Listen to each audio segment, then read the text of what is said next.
Guys, story में दिखाए गए सब कैरेक्टर और सीन जगह सब इमेजिनेशन है। काल्पनिक रूप से एक स्टोरी इमेजिनेशन स्टोरी है और स्टोरी को मनोरंजन के लिए बनाया गया है। इससे किसी भावनाओं और लोगों को ठेस नहीं पहुंचती है। चलो शुरू करते स्टोरी। Wish list. सिद्दी की हवेली। अदनान का कमरा। मदीहा कमरे में बैठी बैठी बोर हो चुकी थी। वो पिछले 2 घंटे से लगातार टीवी पर कुछ ना कुछ देख रही थी, पर अब उसमें भी उसका मन नहीं लग रहा था। नीचे जाने की हिम्मत उसकी थी नहीं, क्योंकि अभी भी बीच बीच में उसे क्रैम्प्स हो रहे थे। जब उसका टीवी में और मन नहीं लगा तो वो टीवी बंद कर कर लेट गई, पर अभी भी उसे काफी बोर हो रहा था। तभी उसके दिमाग में कुछ आया और वो बेड से उठकर कमरे में साइड में रखे स्टडी टेबल के पास गई, जो अदनान ने हाल ही में उसके लिए लगवाई थी ताकि वो आराम से पढ़ सके। यहाँ अभी मदीहा का ज्यादा सामान शिफ्ट तो नहीं था, पर फिर भी जरूरत की सारी चीजें मौजूद थी और कुछ सामान वो खुद ले आई थी। कुछ सोचकर वो कुर्सी पर बैठती है और टेबल ड्रॉअर खोलती है तो उसमें कई सारी डायरी रखी थी। वो उसमें से एक डायरी निकालती है। यह उसकी पसंद डायरी थी जिसके बारे में किसी को भी नहीं पता था। वो डायरी खोलकर पन्ने पलटने लगती है। डायरी काफी पुरानी थी और लगभग पूरी भरी हुई थी। उस हैंडराइटिंग को देखकर साफ पता चल रहा था कि वो जरूर उसने तब लिखी होगी जब वो काफी छोटी थी। ऐसे ही पन्ने पलटते पलटते उसके हाथ अचानक एक पेज पर रुक जाते हैं जिस पर लिखा था माई विश लिस्ट। वो उसमें लिखी एक एक कर कर सारी विशेस पढ़ने लगती है, जो कुछ इस प्रकार थी। Wants to be a author. Wants to open a big cafe. Wants to go for skydiving. Wants to get full marks in final exam. और भी कई सारी चीजें थी। कुछ तो बहुत बचकानी भी थी। उसे याद था कि उसने ये तब लिखी थी जब वो सिर्फ 7 साल की हुई थी, अपने बर्थडे वाले ही दिन। यूं ही पढ़ते पढ़ते उसकी नजर आखिरी विश पर ठहर जाती है, जो ठीक से दिखाई नहीं दे रही थी, पर मदीहा को अच्छे से पता था कि उसमें क्या लिखा है। दरअसल उस विश को लिखकर शायद किसी ने गुस्से में उस पर पेंसिल से बहुत सारे क्रॉस बना दिए थे, जिससे वो पढ़ाई में नहीं आ रही थी। कुछ सोचकर मदीहा वही पास रखे पेन स्टैंड में से इरेजर उठाती है और धीरे धीरे उन पेंसिल से बने क्रॉस को मिटाने लगती है और कुछ ही देर में वो विश साफ दिखने लगती है जिस पर लिखा था wants to marry Changez Khan. ये पढ़ते ही उसके जहन में एक पुरानी याद आ जाती है। फ्लैशबैक। एक 6-7 साल की बच्ची गुस्से में गार्डन में घास पर बैठी हुई थी और वहां लगी घास गुस्से में उखाड़ रही थी। उसका छोटा सा चेहरा इस वक्त गुस्से में लाल पीला हो रखा था और वो अपनी तोतली सी जबान में कुछ बड़बड़ा रही थी। अकलू घमंडी जेलर चंगेज खान बेवकूफ हिटलर मिले साथ खेलते नहीं है और अपने दोस्तों के साथ चले जाते हैं। अब मदीहा उनसे बातें नहीं करेगी और उनकी खूब सारी शिकायत भी लगाएंगी। वो अभी बदबद ही रही थी कि कोई उसके पास आकर बैठा। मदीहा ने नजरें उठाकर देखा तो सामने फवाद जी को बैठता देख वो अपनी नमः आंखों से उन्हें पुकारती है चाचू। उसकी आवाज सुनकर और उसकी ऐसी नमः आंखें देखकर फवाद जी कहते हैं, अरे भाई, हमारी प्रिंसेस ऐसे उदास क्यों बैठी है? उनके पूछने पर मदीहा वापस सिर नीचे कर कर मायूसी से शिकायत करते हुए कहती है, वो मुझे छोड़कर चले गए अपने दोस्तों के साथ खेलने और मेरे को बोला कि वो अब बिग बॉय है, इसलिए मेरे साथ डॉल्स से नहीं खेलेंगे क्योंकि मैं बहुत छोटी हूँ। उसकी बात सुनकर फवाद जी कहते हैं, ओ अच्छा ऐसा बोला अदनान ने। वेरी बैड, पर प्रिंसेस वो तो उसका क्रिकेट मैच है ना, इसलिए वो बिजी है और अपने दोस्तों के साथ खेलने नहीं गया है, उसकी प्रैक्टिस है। उनकी बात सुनकर मदीहा नमः आंखों से उन्हें देखती है, फिर एकदम से रोते हुए अपने हाथ पैर मारते हुए कहती है, नहीं नहीं, मुझे उन्हीं के साथ खेलना है, आप लेकर आओ उन्हें, मेरे को उनके साथ ही खेलना है। उसे ऐसे रोता देख फवाद जी उसे गोद में उठाकर चुप कराते हुए कहते हैं, अरे मेरी प्रिंसेस, पहले चुप हो जाओ वरना अदनान वापस आकर घर सर पर उठा लेगा अगर उसे पता चला कि उसके पीछे से तुम रोई हो तो। उनकी बात सुनकर वो हल्का हल्का शांत होने लगती है और उसे जरा शांत होता देख फवाद जी आगे कहते हैं, वैसे एक तरीका है जिससे वो हमेशा तुम्हारे पास रहकर तुम्हारे साथ खेल सकता है। मदीहा नासमझी में उन्हें देखते हुए पूछती है, कौन सा तरीका? फवाद, तुम ऐसा करना, उससे शादी कर लेना, फिर वो हमेशा तुम्हारे साथ रहेगा। उनकी बात सुनकर मदीहा फौरन हैरानी से पूछती है, चाचू शादी कल कल हमेशा साथ रहते हैं? सच्ची? फवाद जी, हाँ प्रिंसेस, देखो तुम्हारे अम्मी अब्बू ने शादी की, अब वो साथ रहते हैं, है ना? तो तुम दोनों अगर शादी कर लोगी तो दोनों भी साथ रहोगे हमेशा। उनकी बात सुनकर मदीहा चहकते हुए कहती है, ठीक है, तो आप हम दोनों की शादी करा दो, अभी मैं अपनी विश लिस्ट में भी लिख लूंगी। फवाद उसकी बचकानी बातों पर हल्का सा मुस्कुराकर कहता है, बेटा शादी अभी नहीं कराते, जब आप दोनों बड़े हो जाओगे ना तब करा देंगे शादी, ओके? अभी आप किसी को ये बात मत बताना, ओके? उनकी बात सुनकर मदीहा फौरन जल्दी जल्दी हाँ में सिर हिला देती है। तभी वहां नाजिया जी शिफा जी के साथ आते हुए कहती है, कर दी पूरी शिकायत अदनान की या कुछ बचा है? फवाद नाजिया जी को सफाई देते हुए, नहीं छोटी भाभी कोई शिकायत नहीं करी है। उनकी बात सुनकर नाजिया जी कहती है, अरे रहने दो फवाद, मैं क्या जानती नहीं हूँ इसे, मेरी ही बेटी है ये, तुमने और अदनान ने इसे सिर पर चढ़ा रखा है, और रही सही कसर भाभी और भैया पूरी कर देते हैं, जिद्दी हो गई है ये बहुत। शिफा जी उन्हें डांटते हुए, तुम रहने दो बस, डांटती रहो मेरी बच्ची को, अदनान की भी तो गलती है, अच्छे से जानता है उससे हिली हुई है इतनी, उसके बाद भी क्यों गया प्रैक्टिस मैच के लिए। फिर क्या शुरू हो गई वहां बेहस।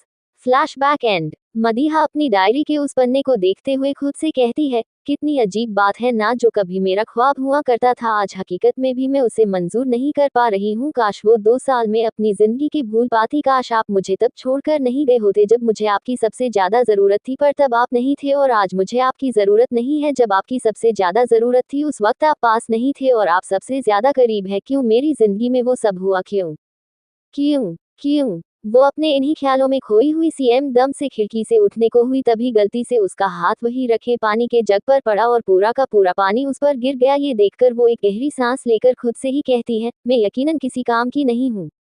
ये कहते वक्त उसकी आंखों में एक दर्द था। अब जब कपड़े पूरी तरह से खराब हो गए थे तो हिम्मत करके उठी और अलमीरा के पास जाकर उसे खोला और उसमें से एक लोवर और टी शर्ट निकाल ली। वो हल्के कपड़े ही पहनती थी ज्यादातर इस वक्त, और अभी उसे नीचे जाना नहीं था, और वैसे भी घर में उसे कपड़ों को लेकर ज्यादा रोक टोक नहीं है, वो तो खुद उसे ही सलीके से रहना पसंद था। वो कपड़े लेकर बाथरूम में गई और जब वापस आई तो वो काफी फ्रेश लग रही थी। उसने एक ग्रे कलर का प्लाजो और ब्लैक कलर की टी शर्ट पहनी हुई थी। लंच वो पहले की कर चुकी थी, इसलिए अब जाकर चुपचाप बेड पर लेट गई और थोड़ी ही देर में उसे नींद भी आ गई। इधर अदनान के ऑफिस में अदनान अपनी हेड चेयर पर बैठा हुआ था, उसके सामने लखन और लक्ष्मी बैठे थे, वहीं साइड में ही जैद भी खड़ा हुआ था। अदनान, किस पर शक है आपको? लखन साहब, शक नहीं है, पूरा यकीन है, ये सब कुछ जिहान गाजी ने किया है। उसके आदमी घर आकर धमकी भी देकर गए थे कि हम कोई केस ना करें। उसका भाई बहन बड़ा नेता है, बहुत पहुंच है उसकी, इसलिए उसने रातों रात सारे सबूत बदलवा दिए और सारे सरकारी कर्मचारियों को रिश्वत भी दे दी ताकि उसका भाई बच जाए और इलेक्शन में उसकी इमेज खराब ना हो। जैद, पर उसने आपकी बेटी को क्यों शिकार बनाया, आप जानते हैं उससे? लक्ष्मी जी साहब, हमारी जो जमीन है उस पर उनकी नजर है, पर हमने बेचने से मना कर दिया था, तब भी वो धमकी देकर गए थे, पर हमें नहीं पता था कि वो दरिंदा हमारी बच्ची का ये हाल करेगा, और केवल हमारी ही बच्ची नहीं साहब, और भी ना जाने कितनी लड़कियों की जिंदगी बर्बाद की है उस हरामजादे ने।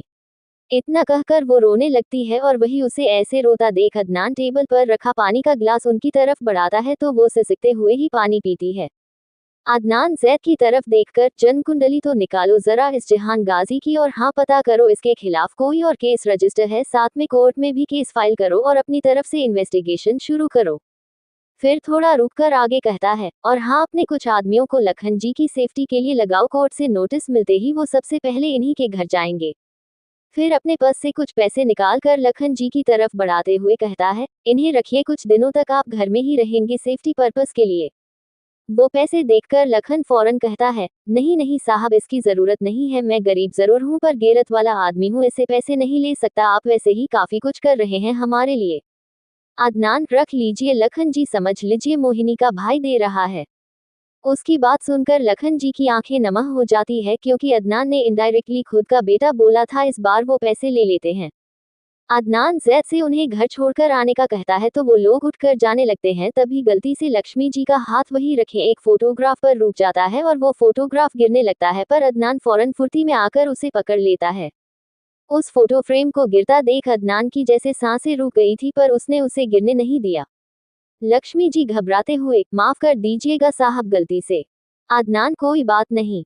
तभी लक्ष्मी जी की नजर उस फोटो फ्रेम में लगी एक तस्वीर पर जाती है जिसमें एक प्यारी सी 4-5 साल की लड़की की तस्वीर थी। ये देखकर वो हल्का सा मुस्कुराकर पूछती है, आपकी बेटी है ये साहब? उनकी बात सुनकर अदनान हल्का सा मुस्कुराकर कहता है, जी फिलहाल तो मेरी कोई बेटी नहीं है, पर अगर हुई तो यह उसकी अम्मी होंगी। लक्ष्मी जी नासमझी में, मतलब? अदनान हल्का सा मुस्कुराकर, यह मेरी बीवी की तस्वीर है। लखन जी हल्का सा मुस्कुराकर, बहुत प्यार करते हैं आप उसे? अदनान, जी नहीं, प्यार नहीं करता, इश्क करता हूँ, वो भी बेहद खुरापाती है, एक नंबर की वो। उसकी बात सुनकर वो दोनों भी मुस्कुरा देते हैं। जब वो मदीहा के बारे में बातें कर रहा था तब उसकी आंखों में एक चमक थी जो किसी से छुपा नहीं सकती थी। उनके जाने के बाद अदनान भी चाबी लेकर घर के लिए निकल गया। वैसे ही शाम हो चुकी थी और मदीहा की तबीयत भी ठीक नहीं थी। कुछ देर बाद अदनान घर आया तो सब वही मौजूद थे सिवाय उसकी बीवी के। अदनान अंदर आते ही सबसे पहले शिफा जी से पूछता है, अम्मी कहाँ है वो? शिफा जी उसकी बेसब्री देखकर मुस्कुराते हुए कहती है, कमरे में ही है, सो रही है अभी शायद। अदनान, कोई उल्टी सीधी हरकत तो नहीं करी ना उसने? और आपने खाना दिया था उसे वक्त पर? कोई परेशानी तो नहीं हुई ठीक है ना वो? शिफा जी वैसे ही मुस्कुराकर, हाँ भाई ठीक है वह बिल्कुल, और कुछ नहीं किया उसने, जा देख ले खुद जाकर ऊपर। उनकी बात सुनकर अदनान को भी लगता है उसने ज्यादा सवाल कर लिए। बाकी घरवाले भी मुस्कुराते हुए शरारती अंदाज में उसे ही देख रहे थे, पर वो सबको इग्नोर कर सीधा सीढ़ियों से होते हुए थर्ड फ्लोर की तरफ चला गया। और कुछ देर में जैसे ही अपने कमरे के पास पहुंचकर उसने दरवाजा खोलकर अंदर का हाल देखा तो उसकी आंखें एकदम सख्त हो गई। जारी है अदनान का मडिया को समझाना। अदनान कमरे में जैसे ही दाखिल हुआ उसके कदम वहीं रुक गए। कमरे की हालत ही कुछ ऐसी थी, वो दरवाजा बंद कर अंदर आया तो वहां का हाल देखकर उसकी आंखें एकदम सख्त हो गई। वो कमरा जो हमेशा साफ सुथरा रहा करता था आज वहां के हाल ही एकदम अलग था। चारों तरफ स्नैक्स के पैकेट्स बिखरे हुए थे, कुछ पूरे खाली तो किसी किसी में कुछ स्नैक्स अभी भी बाकी थे। जगह जगह कोल्ड ड्रिंक्स के खाली केन पड़े हुए थे। टीवी पर अभी भी कोई अमेरिकन वेब सीरीज चल रही थी। सारे कमरे का सामान यहाँ से वहां बिखरा हुआ था। वो चारों तरफ नजर दौड़ाने के बाद जब बेड पर देखता है तो उसकी आंखें और छोटी हो जाती है, क्योंकि उसकी वो छोटी सी बीवी बिल्कुल बेड के किनारे पर खुद में सिमटी सोई हुई थी। अगर जरा भी करवट लेती तो वो पक्का बुरी तरह नीचे गिरती और फिर कम से कम 2-3 हड्डी तो टूटती उसकी पक्का। और इतना ही नहीं, ब्लैंकेट भी उसका एक तरफ पड़ा हुआ था और वो बुरी तरह ठंड में कांप रही थी। आग भी अपने टेम्परेचर पर चालू था। ये सब देखकर अदनान का दिमाग बिल्कुल खराब हो गया। जैसे एक तो पहले ही उसे ओसीडी की बीमारी थी, जरा सी गंदगी में उसे सांस नहीं आती थी। फिलहाल इस वक्त भी उसे अपने कमरे में घुटन सी महसूस हो रही थी। वो मदीहा के पास जाता है और अपनी सख्त आवाज में कहता है, कपकेक उठो। पर मदीहा नहीं सुनती, वो गहरी नींद में थी। ये देखकर अदनान खुद उसे कंधों से पकड़कर उठाता है तो वो उठकर बैठ तो जाती है, पर अभी भी उसकी आंखें नींद से बंद ही थी। ये देखकर अदनान उसके गाल थपथपाते हुए दोबारा उसे उठाने की कोशिश करते हुए कहता है, cupcake, I said wake up.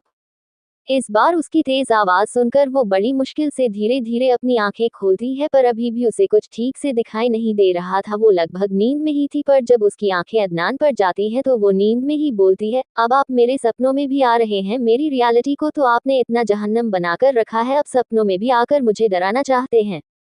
ये सुनकर अदनान को गुस्सा तो बहुत आया, पर हर बार की तरह इस बार भी बड़ी मुश्किल से उसने अपना गुस्सा कंट्रोल किया, क्योंकि अब उसका दिल अपनी बीवी पर गुस्सा करने की इजाजत तो देता नहीं था, तो उसे गुस्सा हर बार खुद में कंट्रोल ही करना पड़ता था। अदनान इस बार जरा तेज आवाज में सख्ती से कहता है, फिलहाल तो मैं तुम्हारे सामने हकीकत में खड़ा हूँ, पर मेरे अलावा तुम्हारे सपने और जिंदगी में किसी और को आने की इजाजत भी नहीं है। अब तुम चुपचाप उठ रही हो या मैं तुम्हें ले जाकर सीधा बाथटब में पाट को। उसकी इतनी तेज आवाज सुनकर अब मदीहा पूरी तरह से जाग चुकी थी। वो उसे अपने सामने खड़ा देखकर अपने एक हाथ से आंख मलते हुए पूछती है, आप कब आए और आ भी गए तो इतनी जोर जोर से चिल्लाने की क्या जरूरत थी? इंसान को जरा शांत रहना चाहिए। एक तो आपकी आवाज है इतनी डरावनी, ऊपर से आते ही मेरे कान पर चिल्लाने लगे। ये कहाँ की बात हुई भाई, जरा बंदा सो रहा है, शांत नहीं रह सकते आप? जान सकती हूँ क्यों चला रहे थे? उसकी ऐसी बातें सुनकर अदनान और चिढ़ गया। मदीहा का ये बेतकल्लुफी भरा लहजा ही उसे हमेशा गुस्सा दिलाता था, क्योंकि पहले तो वो कोई बड़ा कांड कर देती थी, उसके बाद इतनी बेफिक्र हो जाती थी जैसे उसने कभी कुछ किया ही नहीं है। अदनान दोबारा किसी तरह अपना गुस्सा शांत कर दांत पीसते हुए कमरे की तरफ इशारा कर पूछता है, ये सब क्या है? मदीहा अपने दोनों हाथ हवा में उठाकर अंगड़ाई लेते हुए बड़े आराम से कहती है, अदनान जी वैसे तो इंसानी मखलूक इसे कमरा कहती है और लोग कमरे में रहते हैं। अगर आपको नहीं पता तो मैं बता देती हूँ। वैसे मुझे इतना नहीं पता था कि आप इतने बेवकूफ़ है कि आपको यह नहीं पता कि यह कमरा है। क्या करते थे फिर स्कूल जाकर, और आपको यह एडवोकेट किसने बना दिया? सही से केस लड़ते हैं या पता चले अपने ही क्लाइंट को जेल भेज दिया? उसकी बातें सुनकर अदनान का दिल इस वक्त सच में चाह रहा था कि उसका सर फोड़ दे, पर अफसोस वो ऐसा कर नहीं सकता था। पर अब तो उसका गुस्सा कंट्रोल करने का सब्र भी खत्म हो चुका था, इसलिए वो उसकी बाजू पकड़कर जबरदस्ती उसे बेड से खड़ा करते हुए कहता है, यह क्या हाल बना रखा है तुमने? मेरे कमरे का ऐसे छोड़ कर गया था मैं तुम्हें? मदीहा बाल खुजाते हुए चारों तरफ देखकर पूछती है, क्या हाल बना के रखा है का क्या मतलब है? जैसा छोड़ कर गए थे वैसा ही तो है। ये सुनकर इस बार अदनान जरा चिल्लाते हुए कहता है, सीरियसली वैसे ही है। जरा नजर घुमाकर देखो तुम एक दफा पूरे कमरे को। क्या हाल बना कर रखा है तुमने? ये स्नैक्स के पैकेट, कोल्ड ड्रिंक के कैन, क्या है ये सब कुछ? और यह बेड पर सॉसेस क्यों गिरी हुई है? कर क्या रही थी तुम यहाँ? पूरे कमरे का हुलिया ऐसा है जैसे जंग लड़ रही हो। चारों तरफ सिर्फ कचरा। मदीहा जो अभी तक छोटे बच्चों की तरह सर झुकाए उसकी सारी बातें सुन रही थी, जैसे ही उसने उसके मुंह से कचरा सुना वो फौरन बोलती है, ओह हेलो, यह कोई कचरा नहीं है। आपको पता भी है कितनी मेहनत से उम्मीद के कमरे से चुरा कर लाई हूँ मैं ये सारे स्नैक्स। अगर उसे पता चल गया ना तो अम्मी से शिकायत कर देगी मेरी। वैसे ही उसे बड़ा शौक है शिकायतें लगाने का। कम से कम कचरा तो ना बोले, इसे इतनी मेहनत से चुराया है मैंने। उसकी बात सुनकर अदनान अपनी आंखें छोटी कर कर उसे घूरते हुए पूछता है, तो अब तुमने चोरियां करना भी शुरू कर दी है? मदीहा जबरदस्ती मुस्कुराते हुए, अब क्या करूं मैं? अम्मी जो मुझे हर महीने पॉकेट मनी देती है वो तो पहले हफ्ते में खत्म हो जाती है, उसके बाद कुछ बचता ही नहीं है, इसलिए बस मुझे सोफिया और उम्मीद की चीजें चुरानी पड़ती है। कोई बताए, मेरी अम्मी को उनकी बेटी के भी खर्च होते हैं इतने सारे। अपनी रोमांटिक किताबें खरीदनी होती है, चॉकलेट खरीदनी होती है, स्नैक्स खरीदने होते हैं, कहाँ से करूं मैं अपने इतने बड़े बड़े खर्चे पूरे? उसकी बातें सुनकर अदनान का मन कर रहा था कि या तो वो उसे छत से धक्का दे दे या खुदकुशी कर ले। मतलब अदनान सिद्दीकी, द ग्रेट अदनान सिद्दीकी, जिसके खुद के नाम न जाने कितनी करोड़ों की जमीन, हॉस्पिटल, कॉलेजेज, कंपनीज और न जाने क्या क्या था, जो इतनी ताकत, रुतबा और शोहरत रखता था कि एक अच्छे खासे अमीर इंसान को चुटकियों में गरीबी दिखा दे। उसकी खुद की बीवी दूसरों का सामान चुराती फिर रही थी, इससे ज्यादा बेइज्जती की बात उसके लिए कुछ नहीं हो सकती थी। फिलहाल वो एक गहरी सांस लेकर मदीहा को समझाते हुए कहता है, आज के बाद तुम्हें ये चोरियां करने की जरूरत नहीं है। तुम्हें किसी भी चीज की जरूरत हो तो तुम मुझे कहोगी, तुम्हें जो कुछ भी चाहिए हो, समझी? मेरे पास इतना पैसा है कि तुम्हें हीरो में तोल कर रख सकता हूँ, और तुम दूसरों के कमरों से चिप्स के पैकेट चुरा रही हो। I really can't believe this. उसकी बातें सुनकर मदीहा फौरन पूछती है, सच में क्या? आपसे आप मुझे पॉकेट मनी देंगे? देखिए सोच लीजिए, मैं बहुत सारी पॉकेट मनी मांगूंगी आपसे, फिर बाद में मत कहना कुछ। अदनान, कितने पैसे चाहिए तुम्हें? मदीहा कुछ सोचते हुए, 5,000। नहीं नहीं, 10,000 चाहिए मुझे। हर महीने के 10,000 रुपए दे पाएंगे आप इतने पैसे? उसने ये बोलकर जैसे अदनान की पूरी इज्जत गिरा दी। मतलब जो आदमी करोड़ों से नीचे तक बात नहीं करता था, आज उसकी बीवी उसे 10,000 रुपए ऐसे बता रही थी जैसे कोई प्रॉपर्टी मांग रही हो। ऐसा नहीं था कि मदीहा ने खुद कभी गरीबी देखी हो, वो खुद सिद्दीकी हाउस की लाडली बेटी थी। बस नाजिया जी ने हमेशा उसकी लाइफस्टाइल बहुत सिंपल रखी थी। वो उसे बहुत कम पॉकेट मनी देती थी ताकि कभी भी वो ज्यादा पैसों की आदी ना हो। उनकी लौटी बेटी थी, वो नहीं चाहती थी कि उसमें कहीं से भी पैसों का घमंड है आए, या वो खुद को दूसरों से ऊपर रखे, जो कि था भी। वो इतनी अमीर होने के बाद भी बड़ी नॉर्मल सी लाइफ जीती थी, जो एक 5 रुपए के चिप्स के पैकेट के लिए भी रो रो कर अपनी अम्मी से पैसे मांगती थी, तब कि उसके पास पावर इतनी थी कि वो पूरी कंपनी खरीद ले, पर इसका पता अभी उसे नहीं था। और एक वजह ये भी थी कि नाजिया जी चाहती थी कि वो हर तरीके की लाइफस्टाइल जी सके। कल को अगर उसकी शादी किसी ऐसे आदमी से होती है जो फाइनेंशियली बहुत रिच न हो, तब भी वो एडजस्ट कर सके और ज्यादा पैसों के कारण उसे कोई गलत लत भी ना लगे। इस बात को लेकर अक्सर शिफा जी और नाजिया जी के बीच बहस होती थी, पर ले देकर नाजिया जी इस बात में किसी की नहीं सुनती थी। अदनान उसे कंधों से पकड़कर बेड पर बिठाते हैं और खुद जमीन पर बैठकर बेहद शांत लहजे में उससे पूछता है, तुम कौन हो मेरी? मदीहा अजीब सा मुंह बनाकर कहती है, आपकी बदकिस्मत बीवी। ये सुनकर एक बार फिर अदनान की आंखें गुस्से से बंद हो जाती है। मतलब ये लड़की कभी किसी भी सवाल का जवाब ठीक से नहीं दे सकती, उसे हमेशा जवाब उल्टा ही देना होता है, चाहे अदनान प्यार से पूछे या गुस्से से। पर फिलहाल उसे समझाना ज्यादा जरूरी था, इसलिए वो उसकी तल्खी को इग्नोर करते हुए उसे समझाने वाले लहजे में कहता है, मैं तुम्हारा शौहर हूँ और तुम मेरी बीवी। इस हक से जो कुछ भी मेरा है उस पर तुम्हारा भी बराबर का हक है, और उससे ज्यादा ही है। इसलिए तुम्हें किसी भी चीज की जरूरत हो तो तुम मुझसे कहोगी। मेरे पैसे, मेरी प्रॉपर्टी, सब कुछ, यहाँ तक कि मैं खुद भी तुम्हारा ही हूँ। तो खुदा के लिए मुझे इतना हेल्पलेस मत बनाओ कि तुम एक 5-10 रुपए के चिप्स के पैकेट के लिए चोरियां करती फिरो। अदनान उसे ऐसे समझ रहा था जैसे वो किसी 5 साल की बच्ची को समझा रहा हो, और मदीहा भी बड़ी सीरियस होकर उसकी बातें सुन रही थी। जब अदनान ने अपनी बात पूरी कर दी तब वो 1-2 मिनट रुकने के बाद वैसे ही सीरियस अंदाज में कहती है, 5-10 रुपए नहीं, पूरे 20 रुपए का आता है वो चिप्स का पैकेट। ये सुनकर अदनान को भी विश्वास हो गया कि वो इस लड़की को कभी कुछ नहीं समझा पाएगा, ये हमेशा बेवकूफ़ी रहेगी। वो इरिटेटिंग टोन में कहता है, हाँ वॉटएवर, अब तुम बिल्कुल चुप रहो। वैसे भी तुमने मेरे कमरे का जो हाल कर रखा है, इसे ठीक करने में ही तुम्हें पता है मुझे कितनी मेहनत लगेगी। ये सुनकर मदीहा कहती है, आपका रूम नहीं, मेरा भी रूम। में अभी तो बड़ी स्टाइल में बोल रहे थे, जो मेरा है वो तुम्हारा है। अब इतनी धौंस जमा रहे हैं, सच में बहुत दोगले हैं आप। और वैसे भी इतना भी कोई गंदा नहीं है, थोड़ा बहुत गंदा हुआ है, खाते पीते में तो हो जाता है, इतना ज्यादा बनने की जरूरत नहीं है आपको। वो लगातार बकबक करती जा रही थी और अदनान इरिटेट होते हुए उसे देख रहा था। अब उसमें हिम्मत नहीं थी कि और उसकी बकवास सुन सके। वो कुछ कहता उससे पहले ही उसकी नज़र बेड पर साइड में पड़े मदीहा के दुपट्टे पर जाती है, तो कुछ सोचकर वो उस दुपट्टे को उठाता है और एकदम से मदीहा को पकड़कर उसके हाथ पैर इस दुपट्टे से बांधने लगता है। ये देखकर वो घबराते हुए कहती है, यह क्या कर रहे हैं आप, मुझे छोड़िए। मैं इससे आगे वो कुछ बोल पाती उससे पहले ही अदनान उसके हाथ पैर बांधकर साइड टेबल पर रखे टेप को उठाकर उसके मुंह पर लगा देता है, जिससे वह बिल्कुल चुप हो जाती है। अदनान को पता था अगर वो उसे चुप होने के लिए भी कहेगा तब भी वो चुप नहीं होगी, और फिलहाल उसका दिमाग वैसे ही गर्म हो रहा था, इसलिए मदीहा को चुप करने का यही रास्ता दिखा उसे। इस वक्त मदीहा को देखकर ऐसा लग रहा था जैसे किसी ने उसका किडनैप कर लिया हो। उसे बिल्कुल चुप देखकर अदनान उसे आहिस्ता से अपनी बाहों में उठाता है और ले जाकर सोफे पर बड़े ध्यान से बैठा देता है, क्योंकि एक वही जगह थी जो जरा साफ थी। इस बीच वो बोलने की कोशिश तो कर रही थी पर ना बोल पा रही थी ना हिल पा रही थी, क्योंकि मुंह पर टेप लगा था और हाथ पैर दुपट्टे से बंधे थे। उसे ठीक से सोफे पर बैठाने के बाद अदनान वापस बेड के पास आता है और एक नज़र चारों तरफ घुमाकर पूरे कमरे को देखता है, फिर साइड ड्रॉर से ग्लव्स निकालकर पहनता है और कमरा साफ करने लगता है। वो चाहता तो किसी मुल्जिम से करवा सकता था, पर अदनान को अपने काम किसी से कराना पसंद नहीं था। उसके ज्यादातर काम वो खुद ही करता था सिवाय लॉन्ड्री के, और दूसरी बात उसे बिल्कुल पसंद नहीं था कि कोई उसके कमरे में आए, इसलिए घर के ज्यादातर लोगों में से किसी ने उसका कमरा तक नहीं देखा था। पहले उसके कमरे के ज्यादातर सारे काम शिफा जी करती थी, फिर कुछ सालों से वो सब कुछ मदीहा से कराने लगा था, सब कुछ उससे जबरदस्ती उधमकाकर ही सही। मदीहा बस टुकुर टुकुर उसे ही देख रही थी, या यूं करो कि घूर रही थी। उसने उसे बांधकर जो रखा था।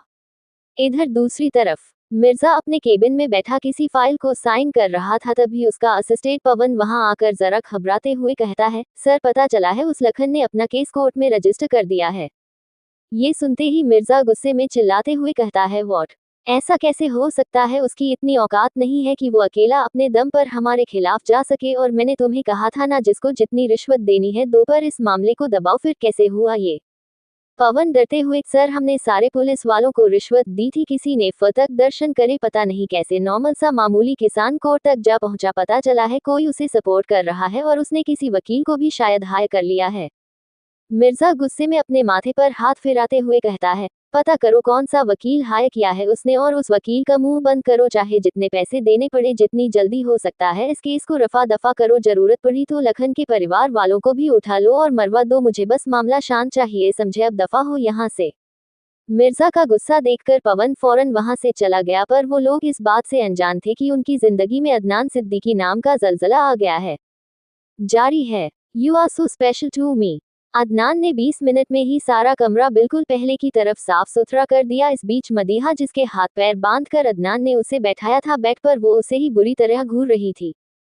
सब कुछ बिल्कुल क्लीन करने के बाद अदनान ने एक नज़र अपने ग्लव्स डस्टबिन में फेंके और आहिस्ता से चलकर उसके पास आया और सबसे पहले उसके मुंह से टेप निकाला, और टेप हटते ही वो तुरंत गुस्से में चिल्लाते हुए बोली, आपकी हिम्मत कैसे हुई मुझे ऐसे बांधे कि आप जानते भी हैं कि मैं क्या क्या कर सकती हूँ। इससे आगे वो कुछ नहीं बोल पाई, क्योंकि अदनान ने अपना हाथ उसके मुंह पर रख दिया था और उसकी बोलती दोबारा से बंद कर दी थी। अदनान अपनी गहरी आवाज में, अगर तुमने दोबारा पागलों की तरह चिल्लाया तो मैं इस बार तुम्हें दोबारा बांध कर नीचे चला जाऊंगा, फिर बैठी रहना ऐसे ही। ये सुनकर मदीहा की आंखों में एकदम से डर दिखने लगता है और वो फौरन ना में गर्दन हिलाने लगती है। ये देखकर अदनान उसके मुंह से अपना हाथ हटाता है। इस बार वो पहले से शांत थी और लंबी लंबी सांसें ले रही थी। ये देखकर वो उसके हाथ पैर भी खोलता है। अदनान उसे वही सोफे पर दोबारा ठीक से बैठा कर कहता है, मैं नहा कर आता हूँ, तब तक खबरदार, जो तुमने इस सोफे से उठने की हिमाकत भी की तो मैं तुम्हारे पैर तोड़ दूंगा, याद रखना। ये सुनकर तो जैसे मदीहा एकदम अच्छे बच्चों की तरह मुंह पर उंगली रखकर बैठ जाती है। अब उसे कोई नई सजा नहीं सुननी थी और अदनान भी उसे एक लास्ट वार्निंग लुक देकर अपने कपड़े लेकर सीधा बाथरूम में चला जाता है। वही उसके जाते ही मदीहा अदनान की मिमिक्री करते हुए कहती है, मैं नहा कर आता हूँ, तब तक खबरदार, जो तुमने इस सोफे से उठने की हिमाकत की, वरना मैं तुम्हारे पैर तोड़ दूंगा। हूँ आए बड़े, मैं क्यों मानूं इनकी बात, मैं तो जाऊंगी नीचे। इतना कहकर वो अभी सोफे से उठकर एक कदम भी नहीं चली होगी कि बाथरूम के अंदर से अदनान की गुस्से से भरी आवाज आई, चुपचाप वापस वहीं बैठो, वरना तुम्हें बाथरूम में लाकर अपने साथ नहलाऊंगा, and trust me cupcake, I wouldn't hesitate in doing that. ये सुनते ही वो चुपचाप वापस सोफे पर तुरंत बैठ जाती है और खुद से ही कहती है, यह कोई जिन विन तो नहीं है जो मेरी सारी बातें सुन पा रहे हैं, या अल्लाह मुझे बचाओ इनसे। कुछ देर बाद मदीहा सोफे पर बैठे हुए ही अपनी उंगलियों को आपस में उलझाकर उनसे खेल रही थी, तभी बाथरूम का दरवाजा खुला और अदनान अंदर आया। उसने फिलहाल सिर्फ एक वाइट टॉवल अपनी कमर पर लपेट रखी थी और कुछ भी नहीं पहना था। पानी की कुछ बूंदें उसके बालों से होकर उसके चेस्ट को भिगो रही थी और वो दूसरे हाथ से एक टॉवल से अपने बाल पोंछ रहा था। इस वक्त वो इतना हॉट सिजलिंग लग रहा था कि महज उसकी मौजूदगी से कमरे का टेम्परेचर बढ़ गया था। उसकी वो perfect body, six pack abs, fit V shape body, broad shoulder, tough back, वो यकीनन बहुत ही हैंडसम पर्सनालिटी का मालिक था। अगर अभी कोई उसे देखता तो फिर बस देखता ही रह जाता। मदीहा का भी कुछ यही हाल था। वो आंखें फाड़े उसे ही देख रही थी। उसे सच में अंदाजा नहीं था कि उसका शौहर इतना हॉट है, या यूं कहो कि कभी शायद उसने अदनान पर ध्यान ही नहीं दिया था। मदीहा अभी भी उसे ही अजीब नजरों से देख रही थी। तभी अदनान का ध्यान उस पर जाता है तो वो फौरन अपनी नजरें फेरकर अपनी आंखों पर हाथ रखकर नौटंकी करते हुए कहती है, या अल्लाह, कैसे कैसे लोग हैं यहाँ, ना कोई शर्म ना कोई हया, इतनी बेहयाई की बिना कपड़ों के लोगों के सामने घूम रहे हैं। बस अब यही देखना ही गया था, या अल्लाह लोगों को हिदायत दे कि अपना ना सही दूसरों का ही कुछ शर्म हया का ख्याल करे। अदनान, जो अब तक अपनी आईब्रो सिकुड़ते उसकी बातें सुन रहा था, वो जिस टोबल से अपने बाल सुखा रहा था उसे बेदर्दी से बेड पर फेंकता है और आहिस्ता से उसकी तरफ आकर धीरे धीरे उसके ऊपर बैंड होने लगता है। उसका एक हाथ पीछे सोफे से टिका था और वो लगभग पूरा मदीहा के ऊपर झुका हुआ था। वही मदीहा जो आंखें कवर करे हुए बैठी थी। जब उसे अदनान की कोई हलचल महसूस नहीं हुई तो उसने अपनी आंखें खोली। सामने अपने इतने नजदीक अदनान को देखकर उसकी सांसें जैसे थम सी गई। ये पहली बार था जब वो उसे ऐसे बिना कपड़ों के देख रही थी, वो भी इस कदर इतने नजदीक। वो हड़बड़ाते हुए कहती है, आ प आप, दूर हटिए, क्या कर रहे हैं। अदनान उसके और नजदीक झुकते हुए अपनी मैग्नेटिक वॉइस में कहता है, क्यों, कुछ फील हो रहा है मुझे ऐसे देखकर। मदीहा जो घबराई आंखों से उसे देख रही थी हड़बड़ाते हुए कहती है, नहीं, मैं क्यों कुछ फील करूंगी। अदनान अपने अंगूठे से उसके होठों को बड़े सडक्टिव तरीके से छूते हुए कहता है, पर मुझे तो ऐसा लग रहा है कुछ हो रहा है तुम्हें। मदीहा जल्दी जल्दी ना में सिर हिलाते हुए कहती है, नहीं कुछ नहीं हो रहा, बोला ना मैंने। अदनान उसकी नाक को अपनी नाक से टच करते हुए कहता है, योर शो कपकेक। उसकी हल्की सी छुअन से मदीहा बुरी तरह कांप रही थी। ऐसा नहीं था उसे यह टंच बुरा लग रहा हो, बस उसे जो भी फील हो रहा था वो उसे समझ नहीं पा रही थी। उसके लिए यह एक्सपीरियंस करना जरा मुश्किल ना, अभी कोई उसके इतने करीब नहीं आया था जितना आज अदनान था। ये करीबी उसके अंदर कई एहसासों को जिंदा कर रही थी, बस वो इसे समझ नहीं पा रही थी। और वही अपनी करीबी का मदीहा पर यह असर होता देख अदनान के चेहरे पर एक हल्की सी मुस्कुराहट आ जाती है। उसे पता था कि वो बड़े आराम से मदीहा को कंट्रोल कर सकता है, पर बस जब तक वो अपनी जिद पर ना उतर आए, क्योंकि उसके बाद तो मदीहा किसी की नहीं सुनती। मदीहा को इस तरह कांपता देख वो आगे कहता है, कपकेक, टेल मी ना, यू फीलिंग समथिंग। मदीहा, जिसकी आंखें बंद थी, वो टूटे फूटे शब्दों में ही कहती है, नहीं अदनान, ये तो बड़ी बुरी बात है कि तुम्हें मेरे इतने नजदीक होने से भी कुछ फील नहीं हो रहा। कोई बात नहीं, अब फील होगा। इतना कहकर वो फौरन उसे किसी बच्चे की तरह गोद में उठाकर लेता है। उसके इस एक्शन से हड़बड़ाहट के कारण अपने आप मदीहा के पैर अदनान की कमर पर बंध जाते हैं और उसके हाथ अदनान के मजबूत कंधों पर अपनी पकड़ मजबूत कर लेते हैं। वहीं अदनान के भी दोनों हाथ मदीहा की नाजुक सी कमर पर थे। अब मंजर कुछ ऐसा था कि मदीहा सीधा अदनान की स्किन के कांटेक्ट में थी, क्योंकि अदनान ने ऊपर तो कुछ नहीं पहना था। और यह महसूस होते ही वो हड़बड़ाते हुए कहती है, छोड़िए मुझे। क्या कर रहे हैं आप, छोड़ो मुझे अभी के अभी। उसे ऐसे मचलता देख अदनान और उसे अपने करीब कर लेता है, जिससे मदीहा की आंखें एकदम हैरानी से बड़ी बड़ी हो जाती है। उसकी तो जैसे सांसें रुक गई थी अदनान की हरकतों से। वह एक उसकी कुर्बत नजदीकी ही थी जो मदीहा को चुप कर देती थी, वरना लड़ने में तो वो अदनान से भी बहुत आगे थी। अदनान बेहद मदहोशी भरेन स्वर में कहती है, क्या हुआ, अब हुआ कुछ फील, हम कपकेक, टेल मी ना। मदीहा से अब कुछ भी बोला नहीं जा रहा था। फिलहाल ना उसकी जबान उसका साथ दे रही थी, ना जहन, ना धड़कने और ना ही सांसें, सब कुछ आउट ऑफ कंट्रोल था। उसे ऐसे चुप देखकर अदनान दोबारा पूछता है, व्हाट हैपेंड कपकेक। ये दिल की धड़कनें, यह उलझी हुई सांसें, ये घबराहट, ये तो मुझे कुछ और ही इशारे कर रही है। और पता है क्या इशारे कर रही है? मदीहा कुछ नहीं सुनती, उससे सुना ही नहीं जा रहा था। उसे समझ नहीं आ रहा था कि वो क्या कहे और ना ही उसकी हिम्मत हो रही थी कुछ कहने की। उसे खामोश देखकर अदनान कहता है, कुछ बोला नहीं जा रहा, ना बोला जाएगा भी नहीं। मेरी करीबी में तुम्हारी आवाज निकलने की भी इजाजत नहीं है कपकेक, पर हाँ, तुम्हारी चीखें जरूर निकलेंगी, पर अभी नहीं, अभी बहुत छोटी हो तुम। मदीहा को उसकी बातों का मतलब बहुत अच्छे से समझ आ रहा था। बेवकूफ नहीं थी वो, बस सब ना समझने की नाटक करती थी, पर फिलहाल उससे वो नाटक नहीं हो रहा था। अदनान की बातें अब उसे डरा रही थी। वही अदनान पर अब मदहोशी छाने लगी थी। वो उसके चेहरे के नजदीक आकर उसके गालों को लिक करते हुए कहता है, क्यों हो तुम इतनी छोटी कपकेक, काश तुम थोड़ी सी और बड़ी होती तो अब तक चीजें कितनी और सॉर्टेड होती। फिर हल्का सा उससे दूर होकर उसके चेहरे पर आए बालों को साइड करते हुए आगे कहता है, तुम्हें पता है कितनी स्पेशल हो तुम मेरे लिए। तुम्हें देखता हूँ तो जिंदगी जीने का एहसास होता है। तुम्हारी मौजूदगी, तुम्हारी कुर्बत मुझे सुकून देती है। Cupcake, you are so special to me my baby दिल, टेल मी ना did you ever feel something for me. Madiha जो अभी तक खामोशी से या यूं कहो घबराहट में उसकी बातें सुन रही थी, अब उसकी हिम्मत ने जवाब दे दिया था, इसलिए वो बड़ी हिम्मत कर कर बोलती है, उतार दीजिए ना मेरे को नीचे। उसकी बातें सुनकर अदनान जो इतने प्यार से उसे सब बता रहा था, उसका चेहरा गुस्से में एकदम लाल हो जाता है और वो सख्त आवाज में दांत पीसते हुए कहता है, मैं तुमसे कितनी इंपॉर्टेंट बात कर रहा हूँ और तुम्हें मुझसे दूर जाने की पड़ी है। Can't you get that in your stupid mind that I need you bloody stupid. ये कहते हुए उसकी पकड़ मदीहा की कमर पर कुछ कस गई थी, जिससे अब मदीहा को कुछ तकलीफ हो रही थी। अदनान की आंखों में एक जुनून था जिससे उसे भागना था, पर अभी वो बिल्कुल उसके नजदीक अपनी दीवानगी का एक नमूना पेश कर रहा था। अदनान अभी भी अपनी आंखों में जुनून लिए उसे ही देख रहा था, पर अचानक उसकी पकड़ मदीहा की कमर पर कुछ हल्की हुई और अगले ही पल वो उसे बड़ी संभाल कर नीचे उतार कर कहता है, जाओ फ्रेश हो जाओ, फिर नीचे चलते हैं। इतना कहकर वो बिना कुछ सुने खुद चेंजिंग रूम की तरफ चला जाता है और मदीहा हैरान आंखों से उसे देखती रह जाती है। मतलब ये शख्स जो अभी इतनी जुनून भरी बातें कर रहा था और अब उसे ऐसे छोड़कर चला गया, यकीनन अदनान सिद्दीकी उसकी समझ से बाहर था। जारी है सेल्फिश कपकेक। डाइनिंग टेबल पर डिनर का वक्त, सब साथ में बैठकर डिनर कर रहे थे, तभी सहीर जी कहते हैं, कल हमारे एक बिजनेस पार्टनर अपनी बेटी के साथ डिनर पर आ रहे हैं, हम चाहते हैं सब घर पर रहें। रुखसार जी, कौन बेटा? जमाल जी है एक बिजनेस पार्टनर, अम्मी मिस्टर कुरैशी लखनऊ से आए हैं, एक कॉन्ट्रैक्ट है उनके साथ, तो हमने सोचा डिनर पर ही इनवाइट कर दे। रुखसार जी, हाँ अच्छा किया, बहुत वक्त से कोई मेहमान आया भी, कहा था एक गेट टुगेदर हो जाएगा। नाजिया बेटा तुम शिफा और जमीला के साथ मिलकर कुछ अच्छा बना लेना डिनर के लिए। उनकी बात सुनकर वो तीनों भी सहमति देते हैं और फिर रोजमर्रा की बातों के बीच सब अपना अपना लंच करते हैं। इस बीच मदीहा बिल्कुल खामोश थी, जो नॉर्मल नहीं था, क्योंकि डिनर के वक्त वो सबसे ज्यादा बक बक करती थी। उसका जहन अभी भी कुछ देर पहले अदनान की कुर्बत नजदीकी में ही उलझा हुआ था। वही अदनान का सारा ध्यान हमेशा की तरह मदीहा पर था। उसकी वो घबराहट, झुकी नजरें, खामोशी, प्लेट में चम्मच घुमाना वो बहुत अच्छे से समझ रहा था।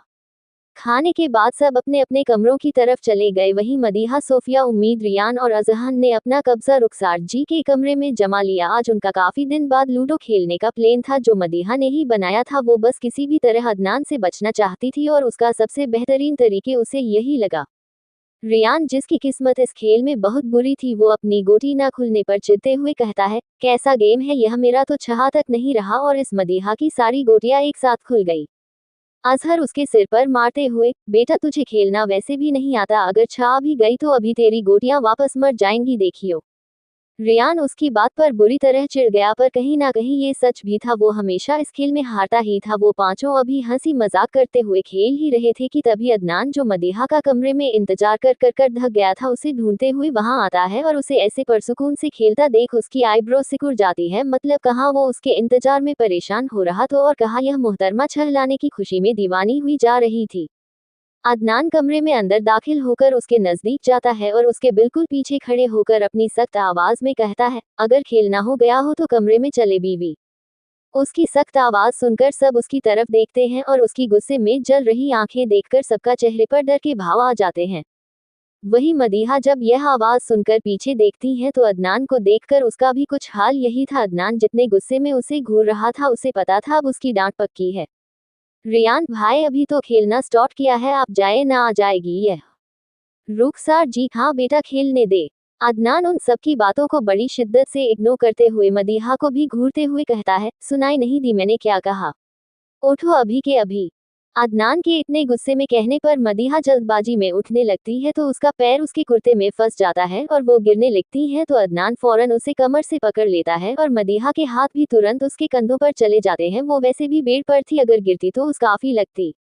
अदनान उसे ठीक से कमर से पकड़कर नीचे उतारता है और डांटते हुए कहता है, ठीक से कुछ होता है तुमसे या नहीं? लगता है मेरी गैर मौजूदगी में एक बेबी सीटर हायर करनी पड़ेगी मुझे तुम्हारे लिए। उसकी यह बात सुनकर सबको हंसी आ रही थी, पर कोई हंस नहीं सकता था क्योंकि वाकई में मदीहा की हरकतें कुछ ऐसी ही थी। मदीहा भी चुपचाप सिर नीचे कर कर अच्छे बच्चों की तरह उसकी बातें सुन रही थी। अब यह उसकी गलती तो नहीं थी कि वो हमेशा गिरती पड़ती रहती है। अदनान, अब नीचे गर्दन कर कर बस जमीन का मुआयना करोगी या चलना भी है तुम्हें? उसकी बात सुनकर मदीहा का मुंह और बन जाता है और वही उसका उतरा हुआ चेहरा देखकर रुखसार जी अदनान से कहती है, बेटा रहने थे थोड़ी देर और खेलने दे उसे, फिर आ जाएगी, अभी वैसे भी 10 तक नहीं बजे। अदनान अजीब तरह से मुस्कुराते हुए रुखसार जी को देखकर कहता है, वो क्या है ना दादी, अपनी बीवी के बगैर नींद नहीं आती मुझे, इसलिए ले जाना तो पड़ेगा। उसकी यह बात सुनकर मदीहा, जिसका सिर पहले ही नीचे था, वो अपनी आंखें शर्म से बंद कर लेती है और बाकी सब भी अदनान को ही कुछ हैरानी से देखा रहे थे, पर अदनान सबकी नजरों को इग्नोर कर कर मदीहा से ही कहता है, और तुम चुपचाप स्लीपर्स पहनो, यहाँ खड़ा रहना काम नहीं है मेरा। उसकी डांट दोबारा सुनकर मदीहा फौरन अपनी स्लीपर्स पहन लेती है और तुरंत वहां से भागती है। उसे ऐसे भागता देख सब हैरानी से उसे एक नजर देखते हैं, फिर अदनान को देखते हैं जो खुद नागवारी में अपना सिर हिला रहा था, फिर वो भी अपने कमरे की तरफ चला जाता है। इधर मदीहा जल्दी से कमरे में आकर बेड पर चढ़ती है और खुद को ऊपर से नीचे तक कंबल में कवर कर लेती है। थोड़ी देर बाद अदनान जब कमरे में आता है और उसे ऐसे बेड पर लेटा देखता है तो उसकी आंखें एकदम छोटी हो जाती है। वो उसके पास जाकर उसके मुंह से कंबल हटाता है तो मदीहा की आंखें घबराहट में बंद हो जाती है। अदनान उसके ऊपर हल्का सा झुकते हुए कहता है, तुम्हें सोने के लिए नहीं लाया हूं मैं यहाँ, बल्कि कुछ और करने के लिए लाया हूँ। उसके मुंह से ये सुनकर मदीहा की आंखें और सांसें दोनों ही हैरानी से बड़ी हो जाती है और वो फौरन उठकर बैठ जाती है और उससे हल्का सा दूर होते हुए हकलाकर कहती है, कर क्या मतलब? देखिए, अगर आपने को कुछ उल्टा पुल्टा करने की कोशिश की तो मैं आपका कत्ल कर दूंगी, बता रही हूँ। या फिर बालकनी से नीचे पटक दूंगी, या सिर विर फोड़ दूंगी, कसम से। अदनान उसे ऐसे देख रहा था जैसे किसी पागल को देख रहा हो। जब मदीहा अपनी बात कहकर चुप हो गई तो वो उसे बिना किसी भाव के देखते हुए कहता है, हो गया? प्रश्नवाचक चिन्ह। बोल दिया जो बोलना था, या और कोई बकवास रह गई है तो वो भी बक दो। प्रश्नवाचक चिन्ह। पहली बात, तुम इतनी पिद्दी सी हो कि तुम्हें उठाने से पहले मुझे सोचना पड़ता है कहीं ज्यादा प्रेशर ना लगा दूं और तुम्हारी 2-4 हड्डियां टूट ना जाए तो मुझे मारने के अपने ये थर्ड क्लास ख्वाब और ख्वाहिशातों को अपने जहन तक रखो, क्योंकि हकीकत अमल में यह उतने ही मुमकिन है जितने तुमसे समझदारी की उम्मीद करना, समझी? और दूसरी बात, अपने इस बेफसूल दिमाग को कम चलाओ, खत्म हो जाएगा तो सारी जिंदगी बद्दिमाग बीवी को संभालना पड़ेगा, और जाकर अपनी किताबें उठा कर लाओ। मदीहा उसकी सारी बातें मुंह बनाते हुए सुन रही थी, पर जब उसने किताबों की बात सुनी तो वो हैरान आंखों से अदनान की तरफ देखने लगती है, जैसे पूछ रही हो ये किताबें बीच में कहाँ से आई। उसकी हैरानी समझते हुए अदनान उससे जरा दूर होकर कहता है, इम्तिहान है, 4 दिन बाद से बहुत हो गया आराम, अब चुपचाप किताबें उठाओ, मुझे इस बार तुम्हारी 90% से ज्यादा चाहिए, समझी? मदीहा किताबों की बातें सुनकर नाटक करते हुए कहती है, पर अभी तो मैं थक गई हूँ, कल से पढ़ूंगी पक्का। इतना कहकर वो दोबारा सोने लगती है, पर तभी अदनान उसे देखकर सख्ती से कहता है, सोने तो मैं तुम्हें दूंगा नहीं, अब चॉइस तुम्हारी है, पढ़ना है या वो करना है जो तुम्हारे इस स्टूपिड दिमाग ने सोचा था। ये सुनकर मदीहा एकदम झटके में बेड से खड़े होते हुए कहती है, अरे पढ़ रही हूँ ना मैं, बहुत पढ़ना है मुझे, अभी पैम्पर है मेरे, मैं कहाँ सो रही हूँ, वैसे भी पूरे दिन सोई ही तो हूँ मैं। अदनान उसकी नौटंकी देखकर अपना सिर ना में हिलाता है और बाहर की तरफ जाते हुए कहता है, 5 मिनट्स में मुझे तुम मेरे स्टडी रूम में चाहिए। अगर उससे 1 मिनट भी देर हुई तो फिर हम बेड पर वही करेंगे जो तुमने सोचा था, गॉट इट? इतना कहकर वो अपना लैपटॉप साइड टेबल से उठाकर वहां से निकल जाता है और मदीहा बस शर्म और हया भरेन लहजे से उसे देखती रह जाती है। 10 मिनट्स बाद अदनान अपनी हेड चेयर पर बैठा अपने लैपटॉप में तेजी से उंगलियां चला रहा था और मदीहा वहीं उसकी टेबल से जरा दूर रखे सोफे पर बैठी अपने फिजिक्स के सवालों को सुलझाने की कोशिश कर रही थी और पूरी तरह से उन्हीं में उलझी हुई थी जो अभी अदनान ने उसे दिए थे करने के लिए। ऐसे ही पढ़ते पढ़ते उसके दिमाग में कुछ आता है और वो अदनान से पूछती है, अगर मेरे उतने नंबर आए जितने आप चाहते हैं तो आप मुझे क्या वो देंगे जो मैं चाहती हूँ? अदनान बिना उसकी तरफ देखे लैपटॉप को ही देखते हुए कहता है, हाँ, सिवाय तलाकनामे पर दस्तखत के तुम्हें जो चाहिए वो मिल जाएगा, क्योंकि मुझसे रिहाई अब तुम्हें इस दुनिया में तो क्या इससे आगे भी नहीं मिल सकती। मेरे खुदा ने मुझे तुम्हें दे दिया है, अब तो तुम मेरी और मैं तुम्हारा ही हूँ, हमेशा हमेशा के लिए। मदीहा बड़े गौर से उसकी बातें सुन रही थी, जो वो बस बिना उसकी तरफ देखे लैपटॉप पर उंगलियां चलाते हुए बोले जा रहा था, पर उसकी आवाज की वो संजीदगी मदीहा की रीढ़ की हड्डी तक को कपकपाने पर मजबूर कर रही थी। वो अब कुछ और नहीं कहती और वापस से अपने सवालों की तरफ अपना ज़हन कर लेती है क्योंकि फिलहाल वो इन बातों से शायद भागना चाहती थी। आधे घंटे में वो सारे क्वेश्चंस को सॉल्व कर कर अदनान के पास जाकर अपनी कॉपी दिखाती है तो वो एक एक कर कर सारे सवालों पर रॉन्ग का निशान बनाने लगता है क्योंकि उसने सब की सब गलत ही किया था। ये देखकर वो गुस्से में उसे डांटते हुए पेंसिल को उसके सिर पर मारते हुए कहता है, क्या है यह एक भी सही नहीं है, जो समझाया था वो कहाँ गया? मदीहा आहे है, मार क्यों रहे हैं, आपने अच्छे से नहीं समझाया तो इसमें मेरी क्या गलती? एक तो आपको कुछ आता वाता है नहीं, जबरदस्ती के टीचर बन गए हैं। अदनान उसे घूर कर, अपनी जबान कम और दिमाग ज्यादा चलाओ, तुम खुद तो चुहिया सी हो, दिमाग भी उतना ही है पर जबान बकायदा कैंची की तरफ चलाई आती है।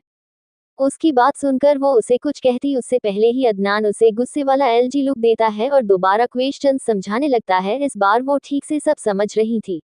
उसे सब अच्छे से समझाकर अदनान वापस अपने काम में लग जाता है और मदीहा भी पढ़ने लगती है। थोड़ी देर बाद जब वो उसे सब क्वेश्चन कर कर दिखाती है तो इस बार सारे के सारे एकदम ठीक थे। ये देखकर वो मुस्कुराते हुए कहती है, देखा हूं ना मैं इंटेलिजेंट, सब सही किया है। अदनान अपनी आंखें छोटी कर कर कहता है, अच्छा सब सही किया तो खुद क्रेडिट ले लिया और जब गलत किया तो सारा दोष मुझ पर डाल दिया, so selfish, cupcake, very bad दिल। मदीहा, ऐसा कुछ नहीं है, आपने तो बस पढ़ा दिया, मुझ में दिमाग था तभी तो मैं समझ पाए, अब चाहे वो मटर के दाने के बराबर ही क्यों ना हो। वो अपनी तारीफ और बेइज्जती साथ साथ कर रही थी। इस पर अदनान को समझ नहीं आया कि वो उसे बेवकूफ़ कहे या मासूम।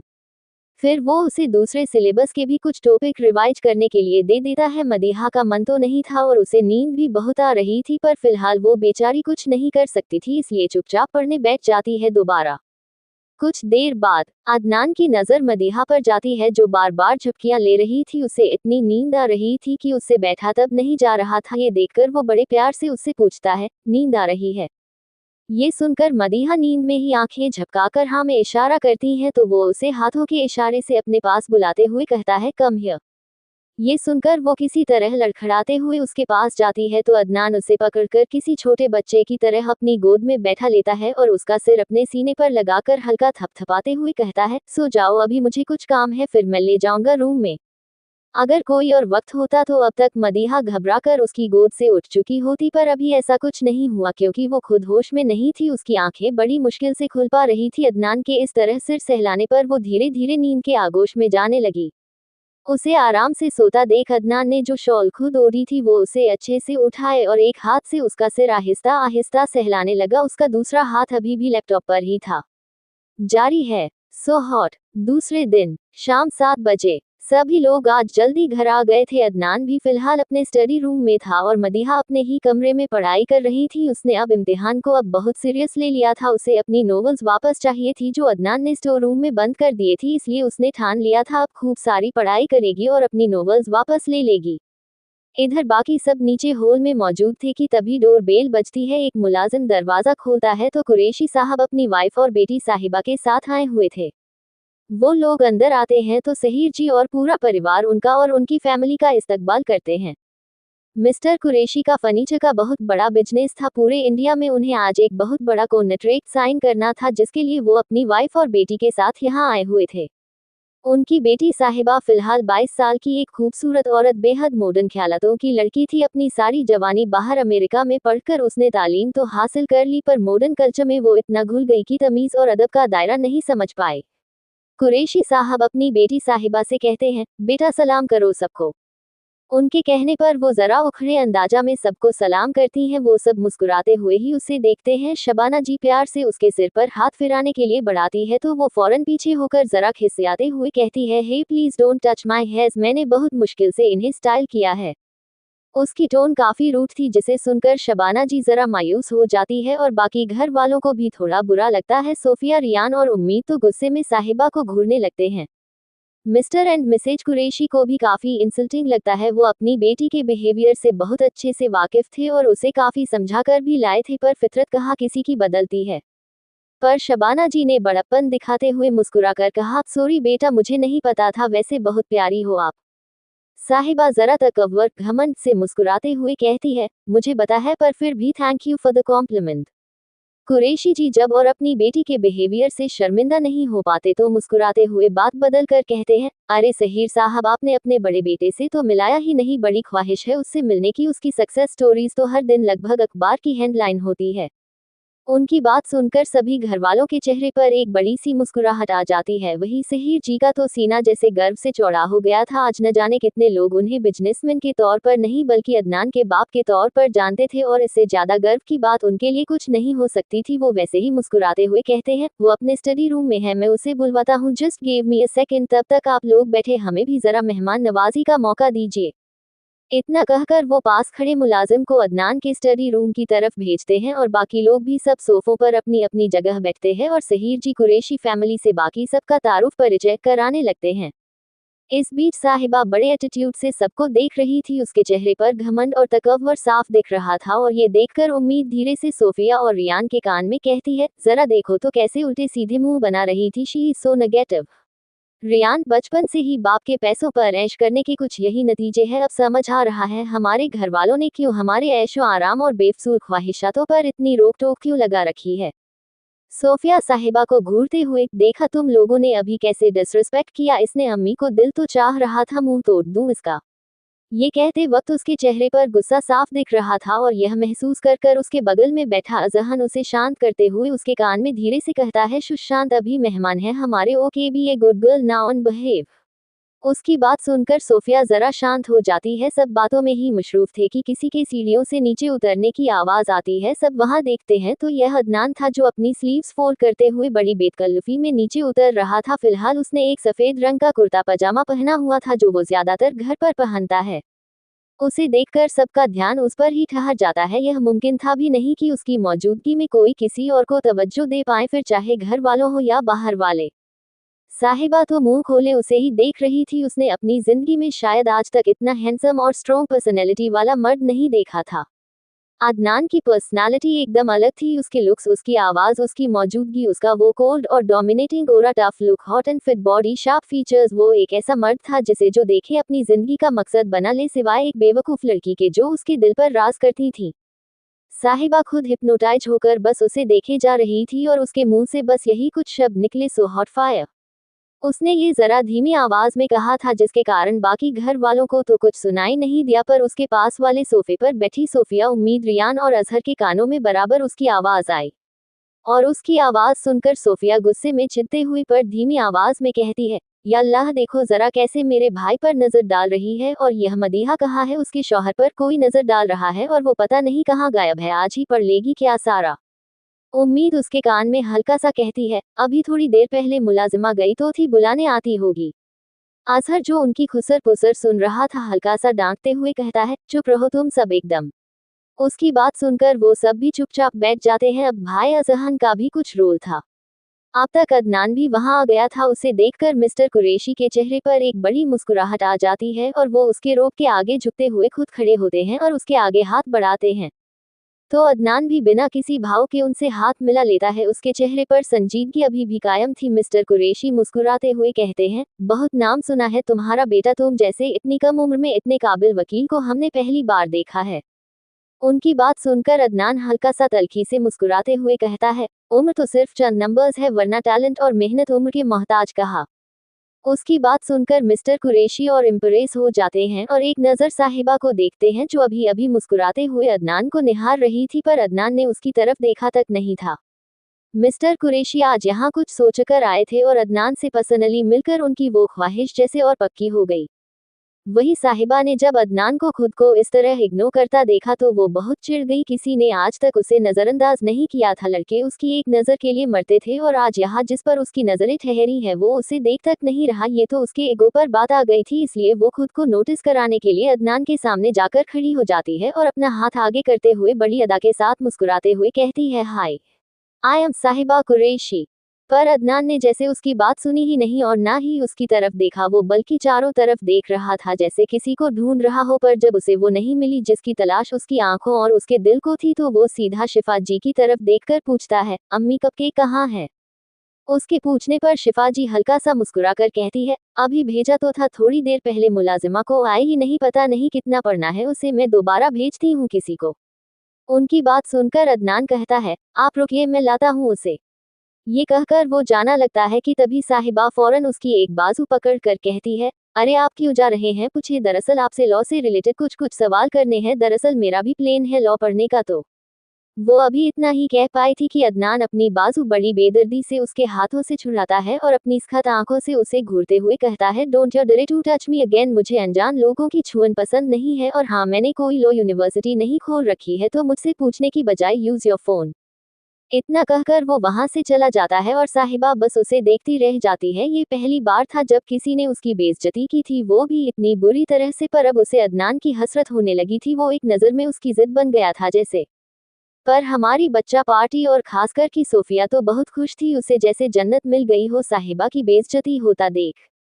इधर अदनान कमरे में आता है तो वहां का माहौल देखकर उसकी आंखें एकदम छोटी हो जाती है। पूरे कमरे की लगभग लाइट बांधी थी और मादिहा स्टडी टेबल पर बैठी हुई थी। वहां पर लैंप जल रहा था और लैंप का पूरा फोकस किताबों में था। मदिहा ने अपना हुलिया भी कुछ ऐसा ही बनाए रखा था। उसने अपने सिर पर अपना दुपट्टा बांधा हुआ था जैसे वो माउंट एवरेस्ट चढ़ने जा रही हो, और वो बड़े ध्यान से पढ़ रही थी। साइड में संदीप महेश्वरी का मोटिवेशनल वीडियोस भी चल रहा था। ये देखकर को उसका माथा और घूम जाता है। वो लाइट ऑन करता है तो मदीहा, जिसका अभी तक सारा फोकस अपनी किताबों में था, वो चिढ़ते हुए गुस्से में उसकी तरफ देखती है और गुस्से में कहती है, यह क्या किया आपने, पूरा माहौल बिगाड़ दिया, पढ़ रही थी ना मैं।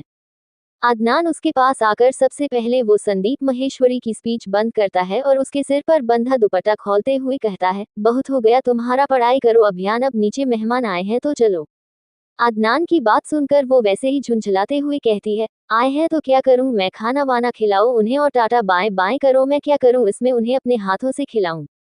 ये कहते हुए वो अपनी बंद किताबें दोबारा खोलने लगती है। अदनान, अम्मी ने बुलाया है, मैं तुम्हें चलने के लिए नहीं कहता, बट तुम्हें खुद भी थोड़ा रेस्ट की जरूरत है, so common get up. Madiha पर अदनान उसे गुस्से में घूरते हुए इस बार सख्त आवाज में कहता है, मैंने कहा ना, नीचे चलना है तो चलना है, नो मोर क्वेश्चंस नाउ, तुम सिर्फ डिनर कर कर वापस आ जाता ओके। उसकी बात सुनकर मदीहा को भी लगता है कि उसे थोड़े आराम की जरूरत है। आज उसने पूरे दिन पढ़ाई की थी और वैसे भी 15-20 मिनट में डिनर का टाइम तो हो जाएगा, तो यही सब सोचकर वो उसकी बात मान जाती है और पहले फ्रेशन अप होने चली जाती है, क्योंकि फिलहाल उसकी नीचे जाने वाली हालत नहीं थी और अदनान तो वैसे भी उसके हुलिये को लेकर काफी सख्त था। जारी है, stay away from my man.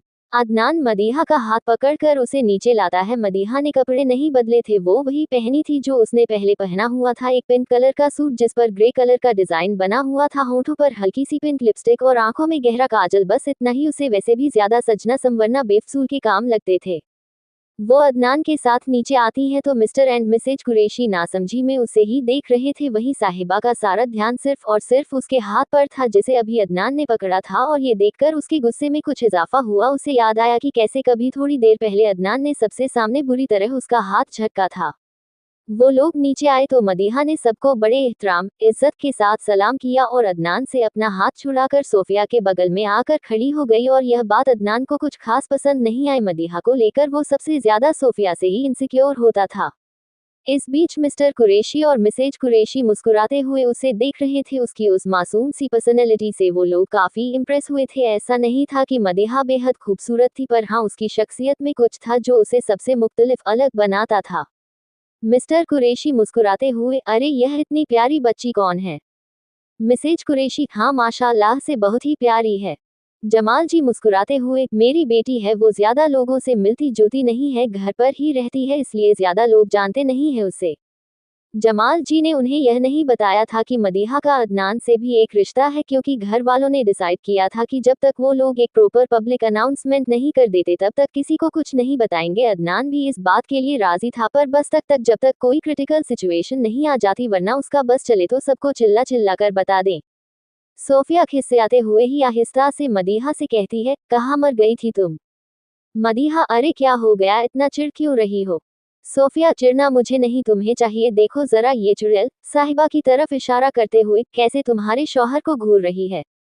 उसके कहने पर मदीहा ने भी साहिबा पर कुछ गौर किया तो वो उसकी आंखों में छिपी ख्वाहिशात और तमन्नाओं से महरूम ना रह सकी, और उसे अदनान को इतनी हसरत से देखने पर मदीहा की आंखें बिल्कुल गुस्से से लाल हो चुकी थी। पर वो कुछ कहती उससे पहले ही शिफा जी कहती है, अब बातें बहुत हो गई है, चलिए डिनर कर लेते हैं। उन्हें कहने पर सब अपनी अपनी जगहों से उठकर डाइनिंग हॉल के पास आते हैं और अपनी अपनी चेयर पर बैठने लगते हैं। अदनान हमेशा की तरह अपनी चेयर पर बैठा था और मदीहा उसके बगल वाली चेयर पर बैठने वाली होती है कि तभी साहिबा जल्दी से उस पर बैठकर मुस्कुराते हुए कहती है, तुम कहीं और बैठ जाओ, मुझे यहाँ बैठना है। पहले तो मदीहा को उसकी इस हरकत पर बहुत गुस्सा आता है, पर फिर वो एक नज़र अदनान को देखकर बेहद दिलकश तरीके से मुस्कुराकर कहती है, ये फील कंफर्टेबल। इतना कहकर वो दो चेयर छोड़कर बैठ जाती है, पर उसकी नज़रें अभी भी अदनान पर थी और वो बहुत इत्मीनान से बैठी थी, जैसे उसे पता हो अभी क्या होगा। और यहाँ साहिबा बड़ी खुश थी कि वो अदनान के बगल में बैठी है। वो उससे बात की शुरुआत करती उससे पहले ही अदनान अपनी चेयर से उठ जाता है और मदीहा के बगल वाली चेयर पर आकर बैठ जाता है और मदीहा की मुस्कुराहट और लंबी हो जाती है। वो तल्खी से अपनी आंखों से एक टशन लिए साहिबा को देखकर बड़े प्यार से कहती है, अरे खाए, आप ऐसे क्यों बैठी है, आपका ही घर है। उसकी बातें और नजरों में छिपी वो अदा साहिबा समझ गई थी और उसे जैसे और गुस्सा आया मदीहा पर।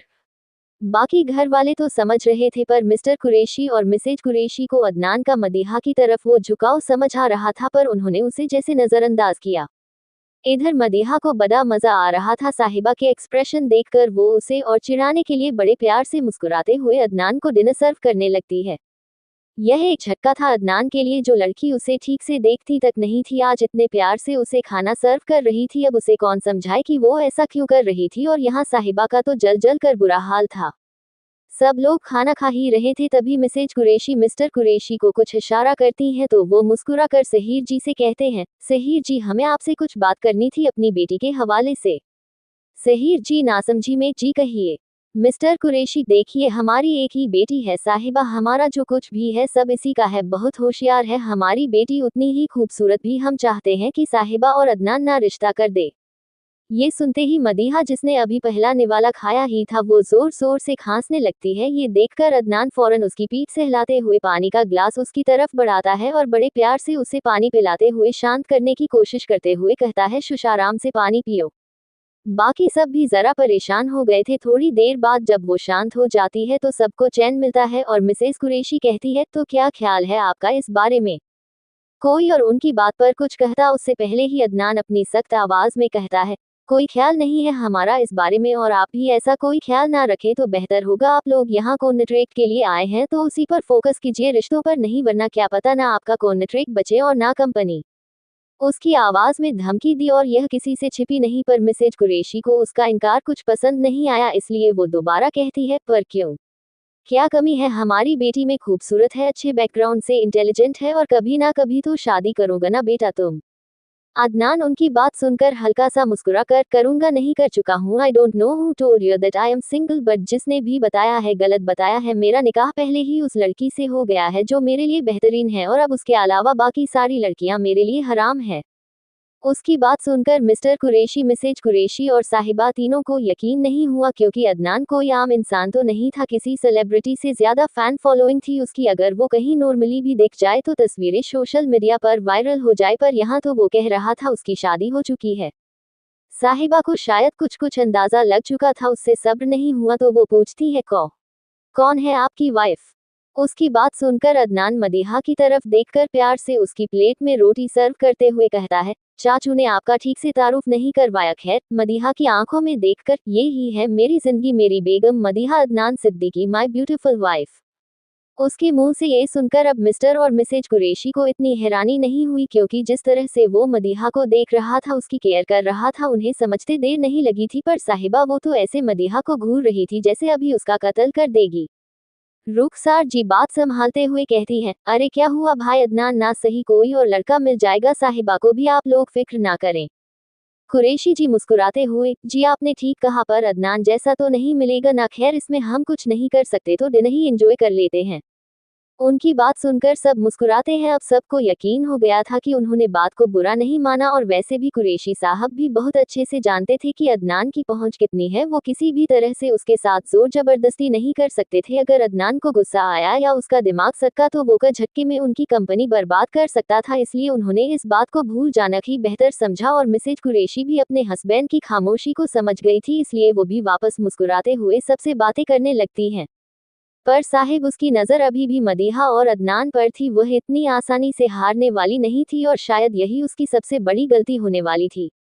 कुछ देर बाद सबका लंच हो गया तो सब आपस में बातें करने लगे। अदनान को कोई इम्पोर्टेड कॉल आ गया था तो वो फिलहाल यहाँ नहीं था। तभी जमाल जी मदीहा से कहते हैं, बेटा जरा साहिबा को घर तो दिखा दो, पहली बार आई है। उनकी बात सुनकर मदीहा का मन तो नहीं था, पर फिर वो कुछ सोचकर सोफिया के साथ साहिबा को लेकर घर दिखाने लगती है। वो अभी घूमते घूमते टेरेस पर ही पहुंचे थे कि सोफिया को शिफात जी किसी काम से बुला लेती है, तो वो मदीहा को बाकी का घर दिखाने का कहर वहां से चली जाती है। इधर साहिबा जो अब तक अपनी जलन कंट्रोल करे बैठी थी, अब वहां किसी और को ना पाकर मदीहा को ऊपर से नीचे तक घूमते हुए कहती है, वैसे मुझे नहीं पता था कि मिस्टर सिद्दीकी की पसंद इतनी बुरी है। मतलब देखो ना, तुम्हारा और उनका कोई मैच ही नहीं है। ना तो तुम बहुत खूबसूरत हो और ना ही कोई स्टाइल है, तुम में दिखने में भी काफी छोटी लगती हो उनसे। तुम उन्हें किसी एंगल से डिजर्व नहीं करती, ही डिजर्व्स फार बेटर। उसकी बात सुनकर मदीहा हल्का सा मुस्कुराकर उसे देखकर कहती है, खूबसूरती और काबिलियत तो देखने वालों की आंखों में होती है, और अगर आपकी आंखों में वो काबिलियत नहीं है तो यह मेरा मसला नहीं है। और रही बात हमारी जोड़ी की, तो जोड़ियां ऊपर से बनकर आती है और मुझे उनके लिए मेरे खुदा ने चुना है, तो किसी भी अरे गेरे शख्स की सोच से मुझे फर्क नहीं पड़ता। उसकी बातें सुनकर साहिबा को बहुत तेज गुस्सा आता है। वो चिल्लाते हुए कहती है, तुम समझती क्या हो खुद को, हाँ औकात क्या है तुम्हारी? और यह मत समझना कि मैं पीछे हट गई हूँ। और क्या होता है अगर तुम दोनों का निकाह हो गया है तो तलाक भी हो सकता है, समझी? और मैं तुमसे छीन लूंगी उनके, समझी तुम? क्योंकि तुम जैसे थर्ड क्लास लड़की उन्हें डिजर्व ही नहीं करती। You are a bloody. इससे आगे वह कुछ कहती उससे पहले ही मदीहा ने अपन पैर आगे किया, जिससे टकराकर वो बुरी तरह नीचे गिरी। और उसे ऐसे गिरता देख वो पंजों के बल बैठकर उसे देखकर अजीब तरह से मुस्कुराते हुए कहती है, चुप चुप चुप, आप तो गिर गई, पर एक गिरा हुआ इंसान और किस हद तक गिरेगा भला? उसकी बात सुनकर साहिबा चिल्लाते हुए कहती, यू ब्लडी। पर इससे आगे वो कुछ कह पाती उससे पहले ही मदीहा उसे अपनी सख्त नजरों से देखकर कहती है, आवाज नीची, क्योंकि चिल्लाना मुझे भी आता है, समझी? और हाँ, मेरी शक्ल पर मत जाओ, जितनी मासूम में दिखती हूँ उतनी हूँ नहीं, और कम से कम तुम्हारे लिए तो बिल्कुल नहीं हूँ। मैं अपनी फैमिली की तरफ नहीं हूँ जो तुम्हारी यह बदतमीजी बर्दाश्त करके भी तुम्हें नजरअंदाज कर देंगे। मुझसे तुम्हें रिटर्न में वही मिलेगा जो तुम मुझे ऑफर करोगी, समझी? साहिबा हैरान आंखों से उसे देख रही थी। उसे उम्मीद नहीं थी कि मदीहा का एक वर्जन ये भी हो सकता है, वो जो किसी से नहीं डरती थी, आज उसे अपने सामने खड़ी इस लड़की से ना जाने क्यों डर लग रहा था। मदीहा हल्का सा मुस्कुराकर आगे कहती है, और हाँ, रही बात मेरे शौहर की, तो उन पर से तो तुम इज्जत से अपनी नजरें हटा लो, क्योंकि मैं अपनी चीजों पर किसी और की नजरें बर्दाश्त नहीं करती, समझी? और वैसे भी चांद की ख्वाहिश कितने भी लोग क्यों ना कर ले, रहता वो आसमान का ही है, इसी तरह वो मेरे हैं। अदनान सिद्दीकी पर कल भी मदीहा का हक था, आज भी है और आगे भी रहेगा। बहुत प्यार से समझा रही हूँ, stay away from my man. उसकी आवाज में एक अजीब सा ओरा था जिससे साहिबा घबरा रही थी। वो डरते हुए ही कहती है, पर अदनान जी आह है। इससे आगे वो कुछ नहीं कह पाई, क्योंकि मदीहा ने उसकी एक उंगली पकड़कर बुरी तरह मोड़ दी थी और दर्द के मारे उसकी बस एक चीख निकल कर रह जाती है। मदीहा उसे घूरते हुए कहती है, अगर तुमने दोबारा उनका नाम लिया अपनी जबान से तो याद रखना, मैं तुम्हारी जबान खींच लूंगी और जरूरत पड़ी तो यहीं से तुम्हें नीचे भी पटक दूंगी, समझी? इतना कहकर वो उसकी उंगली एशियन झटके से छोड़ देती है और साहिबा की दोबारा चीख निकल जाती है। कुछ देर तक उसे ऐसे ही देखने के बाद वो बड़े प्यार से मुस्कुराते हुए आगे कहती है, तुम्हें पता है तुम्हारे इस हुस्न का ना कोई फायदा नहीं है। अरे तुम क्या आसमान से कोई हूर भी उतर कर आ जाए ना, तब भी कोई फायदा नहीं है, क्योंकि मेरे शौहर के ईमान को कोई नहीं भटका सकता। उनके रूह में, ज़हन में, दिल में और जिंदगी में सिर्फ और सिर्फ एक लड़की रह सकती है। जानती हो वो कौन है? वो है उनकी बीवी, यानी कि मदीहा सिद्दीकी, समझी? Now you better stay away from my husband, otherwise trust, मैंने तुम्हारे जिस्म के इतने टुकड़े करूंगी कि कोई पहचान भी नहीं पाएगा। Got it? अब साहिबा ऊपर से नीचे तक कांप रही थी, उसे बस यहाँ से जाना था। वो कुछ कहती तभी मदीहा दोबारा कहती है, एक बात और सुनो, जैसे तुमने अभी मेरी बड़ी अम्मी के साथ बदतमीजी करी है ना, जाकर अब उनसे माफी मांगना, वरना मैं तुम्हारे इन बालों को काट दूंगी। इन्हीं के लिए जबान चलाई थी ना उनसे तुमने। दरअसल थोड़ी देर पहले सोफिया ने उसे बताया था कि कैसे साहिबा ने शिफात जी के साथ बदतमीजी की थी, और फिर क्या मदीहा खामोश थोड़ी ना हो सकती थी? मदीहा उससे कुछ और कहती तब तक वहां सोफिया आ जाती है और साहिबा को ऐसे गिरे देखकर कहती है, अरे क्या हुआ तुम्हें? उसकी आवाज सुनकर मदीहा फौरन मासूमियत से साहिबा को उठाते हुए कहती है, पता नहीं कैसे पैर मुड़ गया इनका, मैंने तो उठाने की भी कोशिश करी पर ये तो लगता है गिरी हुई ही है। उसके मुंह से ये सुनकर सोफिया ज्यादा ध्यान नहीं देती, उसे सचमुच लगता है कि साहिबा अपने आप गिरी होगी। वो दोनों मिलकर उसे उठाती है। साहिबा सहमी हुई नजरों से मदीहा को ही देख रही थी, जो अजीब तरह से मुस्कुराते हुए उसे देख रही थी। सोफिया साहिबा से, चलो तुम्हारे पेरेंट्स नीचे बुला रहे हैं। उसकी बात सुनकर साहिबा फौरन वहां से चली जाती है और सोफिया भी मदीहा को पीछे आने का कहकर वहां से चली जाती है। अब बस वहां मदीहा की मौजूद थी। सबके जाने के बाद जब मदीहा को यकीन हो जाता है कि वहां कोई नहीं है तो वो जोर जोर से हंसने लगती है और खुद से ही कहती है, वह है क्या मस्त डायलॉग्स मारे हैं, मुझे तो एक्टिंग करनी चाहिए। बेचारी कितना डर कर भागी आए, बड़ी दूसरों के शौहर पर नजर डालने वाली। इतना कहकर वो भी वहां से जाने लगती है, पर वो अभी टेरेस के दरवाजे तक ही पहुंची थी कि कोई उसे पकड़कर एकदम से दीवार से लगा देता है। वो एकदम से चौंक कर ऊपर देखती है तो यह अदनान था। उसे देखकर वो बुरी तरह घबरा गई, क्योंकि जिस तरह से वो उसे देख रहा था ये साफ था कि उसने सब सुन लिया है। दरअसल हुआ ये था कि अदनान किसी इम्पोर्टेड कॉल के लिए यहाँ आया था, पर जब वो जा ही रहा था कि उसे मदीहा और साहिबा की सारी बातें सुनाई थी। मदीहा का ये रूप देखकर वो ज्यादा हैरान नहीं हुआ। उसे पता था कि वो पॉसेसिव है, पर यह नहीं पता था कि वो उसे लेकर भी पॉसेसिव है। अदनान हल्का सा उसके ऊपर झुककर अपनी गहरी आवाज में कहता है, यह क्या था? मदीहा घबराते हुए कर, क्या मतलब? अदनान आया जालिस। उसके मुंह से ये सुनकर वो हड़बड़ाते हुए कहती है, नहीं मैं क्यों जेलस होऊंगी, और वो भी उस छिपकली से है, क्या उसमें ऐसा जो मैं उससे जेलस हूँ? अदनान हल्का सा मुस्कुरा कर, मैंने तो किसी का नाम नहीं लिया, फिर तुम्हें कैसे पता? ये सुनकर वो एकदम खामोश हो गई। उसके पास अब कुछ और कहने को नहीं था और उसे ऐसे चुप देखकर अदनान उस पर और झुककर उसके चेहरे पर आए बालों को पीछे करते हुए कहता है, मुझे नहीं पता था तुम जालस होते हुए इतनी प्यारी लगती हो। उसके मुंह से ये सुनकर मदीहा उसे हल्का सा धक्का देकर सीरियस आवाज में कहती है, एक बात आप याद रखिएगा, मुझे मेरी चीजें बांटने की आदत नहीं है। ये रिश्ता कैसा भी जुड़ा हो, पर अब आप मेरे शौहर हैं और मैं आप पर किसी की नजरें बर्दाश्त नहीं करूंगी। मैं उन लड़कियों में से नहीं हूँ जिनके शौहर पर दूसरी लड़कियां डोरे डालें और वो खामोशी से कमरे में बैठकर बस रोती रहे। मैं उन कमजोर बेवकूफ लड़कियों में से नहीं हूँ। मैं मदीहा सिद्दीकी हूँ जो रोना नहीं जानती बल्कि रुलाना जानती है, और आप ये बात याद रखिएगा कि मैं अपना हक किसी के साथ नहीं बांट सकती। उसकी बात सुनकर अदनान एक झटके से उसे सीने से लगाकर उसकी पीठ से हिलाते हुए कहता है, खामोश। बस बहुत बोल लिया आज के लिए, मुझे नहीं पता था मेरी लिटिल कपकेक इतने बड़े बड़े डायलॉग बोल लेती है। ये कहते हुए वो उसे शांत करता है, फिर जरा दूर कर कर कहता है, मैंने तो तुम्हें सारे हक बहुत पहले ही दे रखे हैं, बस तुम ही उन्हें लेना नहीं चाहती। उसकी बात सुनकर मदीहा फौरन उससे दूर हो जाती है और हकलाकर कहती है, वो मुझे नीचे जाना है, सोफिया बुला रही थी। ये कहकर वो फौरन वहां से भाग जाती है और अदनान उसे जाता देख मुस्कुराते हुए खुद से कहता है, मुझे नहीं पता था हमारी बेगम को जलन भी होती है। खैर अब तो यह मेरी भी जिद है कि इजहार पहले तुम्हारे होठों पर आएगा, और यह शायद इतना मुश्किल भी नहीं है। ये कहकर वो मुस्कुरा देता है। जारी हाँ, थैंक यू फॉर लिसनिंग। अगर आपको स्टोरी पसंद रही है तो लाइक कमेंट और चैनल को सब्सक्राइब जरूर करें और बताएं स्टोरी कैसी लगी। Thank you for listening. Headphone दिल।